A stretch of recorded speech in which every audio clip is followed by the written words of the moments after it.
ngomong siapa nih? Saya dulu. Saya kan umpan dari Abang. Bang Abe, ini saya kasih lagi. 5 sama 4. Wah, ini umpan susah nih, diagonal passing ini. Iya. Sepertinya dia melakukan strategi menurut keyakinan saya. Harus John kayaknya Hedman Bang Abe. Iya. menspionase apa yang saya pegang hari ini. Tahu dia ya. Tahu dia. Background dia. Tapi sebelum coach main, saya mau tanya, apakah sesungguhnya juga nggak ada jalan juga nanti bagi John Hartman untuk kemudian kita lepas dari problematika besar tentang pengelolaan sepak bola tanah air yang muaranya selalu dikembalikan ke federasi. Tapi hari ini kan yang punya semangat menggaungkan reformasi itu kan Tapi sebenarnya gini. Bung Harpa dari awal sekarang. Tapi oke, orangnya tetap sama di sana. Pelatihnya baru. Nah, ada warna iya. barukah nanti yang akan kita lihat di sana? Memang itu gitu? yang menjadi tantangan kalau nggak mau dibilang lebih keras lagi bom waktu. Iya. Karena kita bisa belajar dari sebelumnya kan. Tugas dan beban dari pelatih itu menjadi lebih berat karena ada komunikasi yang buruk dari federasi. Jangan membuat tugas pelatih lebih berat dengan melabelkan sesuatu yang terlalu tinggi. Ya kan, kita masih ingat waktu itu Patrick Kluivert begitu ditunjuk tim kepelatihan terbaik. Apapun alasannya itu membuat ekspektasi orang semakin tinggi. Ya kan, jadi gimmick-gimmick itu menurut saya jangan lagi diulangin. Nggak usah juga direndahkan.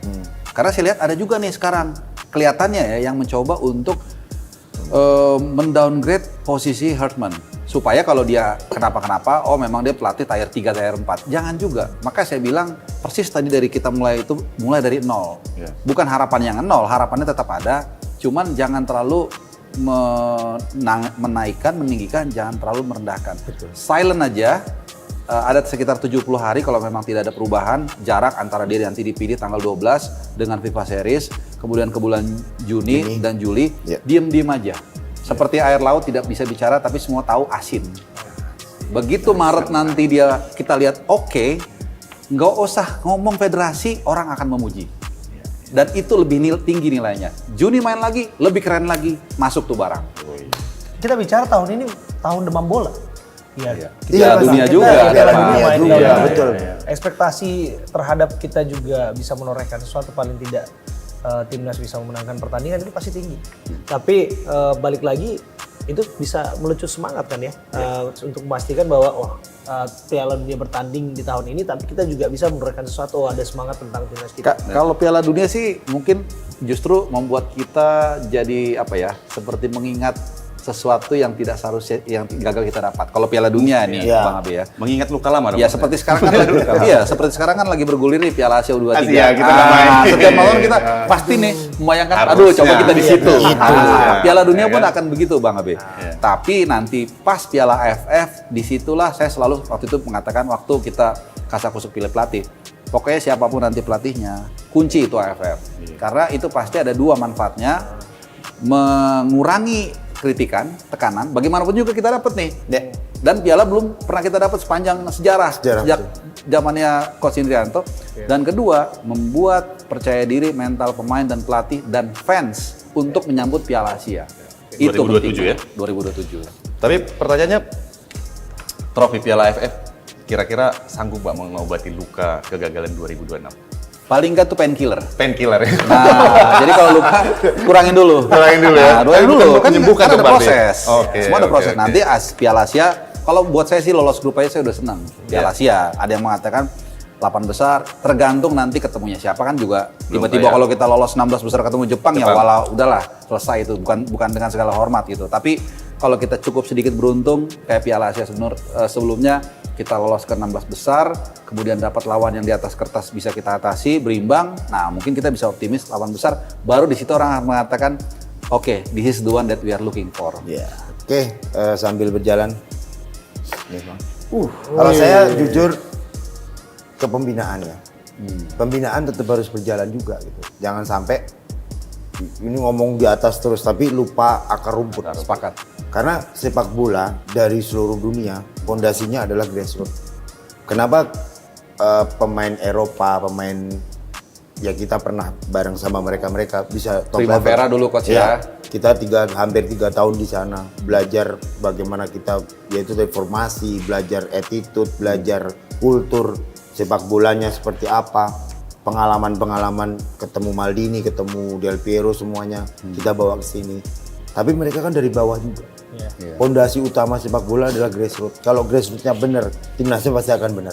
Tapi menarik juga, kemarin juga John Herdman di media Kanada mengatakan bahwa ada kesamaan Indonesia dengan Kanada, sama-sama negara besar dengan talenta lokal yang cukup banyak. Artinya apa? Artinya dia udah membuka matanya dengan kondisi di Indonesia bahwa talenta sebenarnya di sini banyak. Tinggal sebenarnya nanti dia melihat langsung seperti apa talenta yang di sini. Nah, sambil saya jalan, saya mau nanya nih gantian ke Coach Indrianto. Kebetulan tadi kan Coach nyinggung soal grassroots. Grassroots dari mulai SSB sampai dengan EPA, permasalahan apa sih yang perlu federasi dengarkan? Sambil saya jalan. Ini jujur, saya sempat ya kayak gitu. Ya sekarang tinggal bagian infrastruktur aja. Bagaimina Coach Sin pernah bilang apa? Passing pemain Indonesia Kacau. jelek. Kacau ya, betul. Coba mereka datang ke bawah. Ke SSB Akademi yang notabene di kampung-kampung, lapangannya yang maaf sekedarnya aja. Mereka bisa passing nggak? Kita ngajarin dulu loh. Tapi untuk begitu, ya infrastruktur dibenerin. Ya bagaimana kita mau kontrol bagus kalau Oke. infrastruktur. Ya nomor satu adalah infrastruktur udah. Baik. Baru kesejahteraan pelatih, baru yang lain. Karena apa? Ini yang penunjang untuk kelangsungan sepak bola kita. Kalau ke sepak bola dari grassroots-nya udah mati, ya maaf aja. Nah, biar menghidupkan lagi nih permainan kita, saya kasih nih 1-0 lagi. Umpan lambung lagi kan itu. Tutup itu jalannya. Kan 3-1 bang. 3-1 bang. Jadi saya coba ini dulu deh. Ini peluang terakhir di tackle nih. Nah, kena tackle. Padahal udah kosong. Iya, tackle-nya bersih loh. Bang. Bersih. Kan Tackle banyak bersih. pemain yang tackle-nya ngawur kan. Seperti Kita kan ini. Ini seperti beberapa penyelamatan Martinez. Oh, di Iya, Piala Dunia 2022. Mbappe. Dari Muani ya. Iya. Kalau Randal Kolowani. Karena, Iya, kalau ketika karena itu tendangan penjuru saya kasih ke Bro Marco. Saya sebenarnya pengen melanjutkan laga ini. Tapi malam saya sempat di bench pemain tadi. Itulah kita, kalau bersabar selalu ada jalan. Saya udah tahan ini tadi. Akhirnya rezeki nggak ada. Jadi dari sini kita ketahui lah ya bagaimana rekam jejak masa lalu Bro Marco ya. Kita sering aktif di 17-an biasanya. Oh iya. Ya, dan ini adalah sebuah permainan yang nggak ada unsur judi dan sebagainya. Ini perlu dibuka nggak? Boleh, ini boleh. selesai Pertandingan udah nggak ada Terakhir, delay lagi. terakhir. Oke. Terakhir, bagaimana kita melihat sosok John Herdman ini? Kalau saya sih ditanya tentang hal yang positif itu, tentu ada yang positif menurut saya. Dan ini kita dapat data, beliau kan memulai karir pelatihannya pernah bawa timnas Kanada Putri tampil di Piala Dunia 2007-2011, meraih 2 medali perunggu Olimpiade secara beruntun di tahun 2012 dan 2016. Kemudian di tahun 2026 di Piala Dunia Qatar 2022 ia mampu melesatkan peringkat FIFA Kanada setelah meloloskan Kanada dalam sejarah 36 tahun tidak pernah masuk Piala Dunia. Ini luar biasa sih. Seorang pelatih yang bisa meramu, bisa mengerti timnas putri dan kemudian dia naik level ke timnas putra begitu ya. Ini harapannya beliau punya kemampuan itu kan. Karena kalau ia bisa mampu melewati pola pikir perempuan-perempuan Indonesia, menurut saya harusnya dia juga bisa melewati bagaimana melatih ya timnas kita kan. Kalau kita bilang Indonesia itu emak-emaknya sen kanan bisa kiri. Kan? Nah, tapi kok saya yakin ini bisa menjadi bekal beliau ya, Coach ya. Sungguhnya dia bisa meracik timnas lintas gender. Itu luar biasa menurut saya. Iya. Bukan hanya lintas gender, lintas usia juga. Iya, Dia betul. U23, dari U23, U22. Di New Zealand 19. juga Ya. youth ya, Youth, yang muda juga. Dan timnas perempuan juga, timnas Iya. putri juga. Putri putra-putri, youth, senior. Makanya Serba bisa ini Herman. Iya, makanya kan saya bilang ya semoga bisa membawa ya istilahnya ilmu lagi ke teman-teman kita yang saya bilang tadi yang ada di timnas 16, 18, 20, 23 senior. Karena yang kita butuhkan adalah bagaimana knowledge. Iya. Knowledge yang baru. Iya. Ya, dengan pelatih baru, knowledge yang baru, terus nanti formasi yang baru juga apa yang harus mereka lakukan kan gitu. Jadi ya mudah-mudahan John Herdman juga udah bisa langsung bekerja. Iya. Jangan seperti yang kemarin, maaf, kemarin kan nggak stay di sini. Ini sebagai gambaran gitu bahwa lu harus hidup di sini, lu lihat kultur kita. Iya. bagaimana sepak bola kita mau maju kalau lu tinggalin mulu. Jadi intinya adalah kalau saya dengar apa dari pernyataan Pak Sumarji, manajer timnas itu, apa yang proses yang dilakukan pemilihan pelatih kali ini kan memang semuanya tuh antitesisnya dari pemilihan Kluivert. Ya kan, dari cara penyaringan, dari cara juga tempat tinggalnya itu beda. Nah, critical thinking adalah kan pemain kita banyak yang di luar negeri kan gitu kan. Tapi buat saya seorang komandan itu adalah simbol. Dia harus ada di markas. Dan pemain diaspora itu walaupun dia main di Eropa, ya KJIC satu lagi mau dilihat ya coach ya. Indikasi John Hartman bakal stay lama di sini sebenarnya udah mulai terlihat juga. Dia akan boyong keluarganya katanya kan kemarin. Kalau dia dari pernyataan dari Pak Marji, dia bilang bahwa akan datang bersama keluarga dan asisten pelatih. Artinya kan kalau bawa keluarga, dia paling tidak stay agak lama di Indonesia. Untuk pertama kali dia akan melihat di media Kanada juga dia mengatakan bahwa dia akan mencoba mempelajari culture atau budaya di Indonesia, budaya sepak bolanya, budaya orang-orangnya di sini, sehingga dia nanti ketika udah jalankan tugasnya sebagai pelatih dia tuh enggak shock culture lagi, ya kan? Culture shock ya, culture shock. Salah satu efek dominonya berarti meningkatkan pariwisata. Ya. Jadi balik lagi nih, ini pertanyaan terakhir ya, kita kunci ya. Menurut keyakinan kita semua, ini kan bicara soal angka ya. Keputusan untuk menunjuk John Hartman oleh federasi, kita kasih angka berapa dan apa alasannya? Aduh, kalau penunjukan pelatih itu sebenarnya jujur nggak bisa dinilai ya, gitu ya. Tapi secara CV jelas lebih baik dari Kluivert. Jadi saya kasih nilai 6 dulu deh, karena saya nggak bisa kecuali dia memang benar-benar ke Zidane gitu mungkin ya. Saya tahu kenapa angka 6. Angka 6 ini menjadi memori dalam bagi Bung Harpa karena angka 6 di tanggal 6 siapa yang dihentikan? Bang Harpa udah punya itu dia feeling Angka 6 itu tadi 6, 12, Alam bawah 12. sadar. Tapi ini dari awal ya bisa pas. dari awal dari awal. Tadi pemecatan maaf Kutsin tanggal berapa? Tanggal 6. Terakhir Abang bilang apa? 6. Perkenalan Nilainya John juga Hartman nanti 6. 6 tambah 6, 12. Jadi tanggal 6. Poinnya 6 ya? 6. Kalau 5 juga nggak bisa lah. 5 kan berarti fail kan? Nggak juga, nggak bisa Iya. fail. Tapi kita kasih angka 8, 9, 10 nggak. 6 aja. Mudah-mudahan nanti berkembang. Malah menurut saya good enough sih. Karena dalam skor-skor yang pasca pertandingan misalnya kita kasih scoring untuk pemain kan angka 6 itu relatif cukup lah ya. Cukup, ya. Betul. Kalau Patrick Kluivert kan benar-benar kita udah lihat CV-nya kan wah kacau balau ini. Iya. Kacau balau, tapi kan kita waktu itu tetap menghormati. Nah, kalau kali ini masih bisa di acceptable.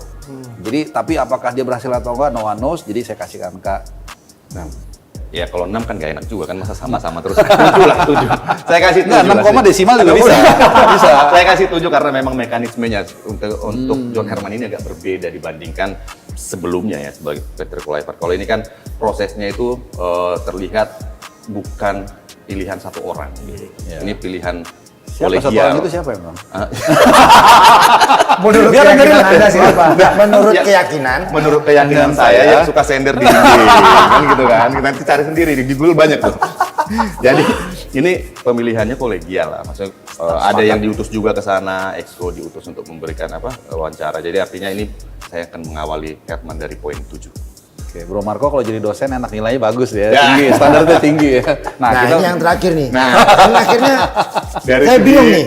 pelatih ke pelatih nih ya kan. Nah, Makanya saya bilang belum ada istilahnya apa yang dia lakukan kan gitu. iya. Ya kita bisa melihatnya mau seperti apa. Ya paling ya saya nggak masa sama Bung Harpa sama Bung berarti kan 6,5. Loh iya dong di antara beliau. Kita nggak mau ngasih 8, nggak mau ngasih Nggak karena lah. kan belum ada yang Betul. Bung Harpa bilang. Iya. Belum ada yang dia dapat. Tapi angka 6 ini memang monumental hari ini karena kemenangan Marco juga dipimpin oleh Kartu terakhirnya Harpa 6 ya kan. Bukan main memang. Oke. Well, anyway, thank you ya. Sama-sama. Ini satu perbincangan yang luar biasa menurut saya, menarik. Dan bagaimanapun kita punya harapan besar timnas ini bisa ya membumbung tinggi lah. Harus. Di bawah komando Coach John Hartman. Ya. Tadi memang itu penting yang disampaikan oleh Bro Marco ya. Iya. Ketika sudah punya akun media sosial ya, bijaklah bermedsos ya. Bijaklah. Ya, apa istilahnya itu? Screening sebelum sharing atau Ya, apa itu? ya. Jadi Tapi Coach Bima pernah bilang, ya ke anak-anak lah, termasuk waktu zaman kita sama Marcelino itu, gunakan jempolmu dengan bijak. Udah itu aja. Oh. Well, thank you ya. Terima Sama-sama, kasih Bung. Coach Indrianto. Yep. Terima kasih Bung Harpa. Terima kasih My Bro pleasure. Marco. Nih luar biasa nih. Dimenangkan oleh Bro Marco. Gocek Bro Marco. Luar biasa. Gocek. Super Ya. sap. Dan demikian dialog kita pada hari ini. Saya Abraham Silaban pamit. Terima kasih. Sampai jumpa. Mantap.